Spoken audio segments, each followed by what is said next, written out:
쉽게 말해서 좀 두 개를 좀 구분할 필요가 있어요. 네. 우리가 흔히 말하는 그냥 근육통, 그리고 우리가 지금 말하는 이제 근막통통 증후군이라고 하는 이런 질환적인 상태, 이 두 가지를 좀 구분할 수가 있어야 되는데, 예, 쉽게 말해서 근육통은 우리가 특별한 치료를 하지 않아도 보통은 3, 4일 내에 대부분 해결이 됩니다. 그러니까 예를 들어서 우리가 오래간만에 등산을 갔다 오고 나면 온몸이 다 두드려 맞은 것처럼 몸살 난 듯하게 근육이 다 뻐근하고 아프죠. 하지만 불과 한 3, 4일 정도만 지나고 나면 거의 대부분의 증상이 해결이 됩니다. 하지만 이게 이런 상황이 아니라 근막통통 증후군이라고 하는 상태가 된다면 이런 증상이 계속적으로 이어지는 거죠. 근데 이때의 느낌은 막 죽을 것 같이 아픈 이런 느낌이라기보다는 성가신 통증, 짜증나는 통증, 그래서 나도 모르게 자꾸 몸을 막 움직인다거나 아니면 두드린다거나 이런 행동들이 이제 반복적으로 나타나는데, 대부분의 이런 근막통통 증후군 환자분들은 특징이 뭐냐면 어떤 운동을 많이 해서 생긴다거나 아니면 물건을 많이 들어서 이렇게 실제로 많이 사용해서 문제가 되는 경우보다는 뭔가 피곤하거나 스트레스를 받거나 신경을 많이 썼을 때 증상이 악화되는 특징이 있거든요. 근데 우리가 이제 어떤 진단을 받을 때 가장 속 시원한 방법은 뭔가 영상을 통해서 확인하는 거죠. 예를 들어서 엑스레이를 찍어서 뼈가 부러졌는지를 보듯이, 아니면 또 MRI를 찍어서 디스크가 문제가 있는 걸 보든지, 이렇게 영상 검사로 확인하면 제일 좋지만 이 근막통통 증후군은 영상 검사로 확인되지 않는 질환입니다.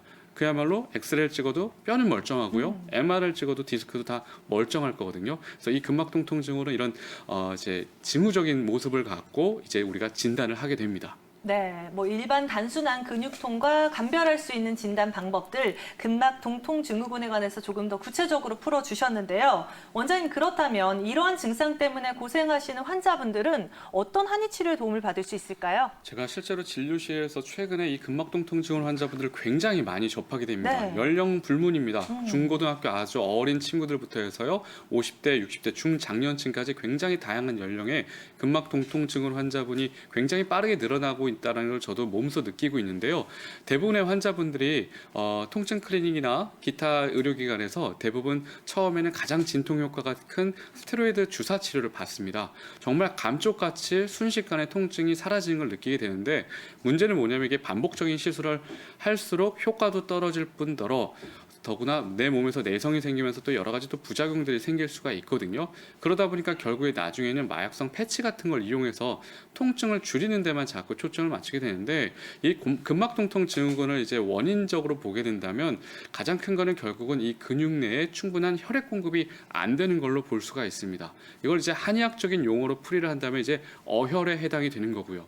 그러니까 우리가 근육이라는 곳 자체가 굉장히 붉은색을 띠잖아요. 붉은색을 띠는 이유가 바로 혈액이 그만큼 충분히 공급이 돼서인데, 이 공급이 원활하지 못하고 근육 내에 노폐물이 많아지면서 이 근막통증 증후군이 생기기 때문에 치료의 첫 번째는 혈액순환을 바로잡는 거고, 이걸 이제 본격적인 치료로 말씀드리면 우리가 한의원에 가서 쉽게 받을 수 있는 바로 부항 치료 있죠. 우리가 피 뽑는 부항을 통해서 안에 있는 근육 내의 노폐물, 어혈을 밖으로 빼내주는 거 굉장히 중요하고요.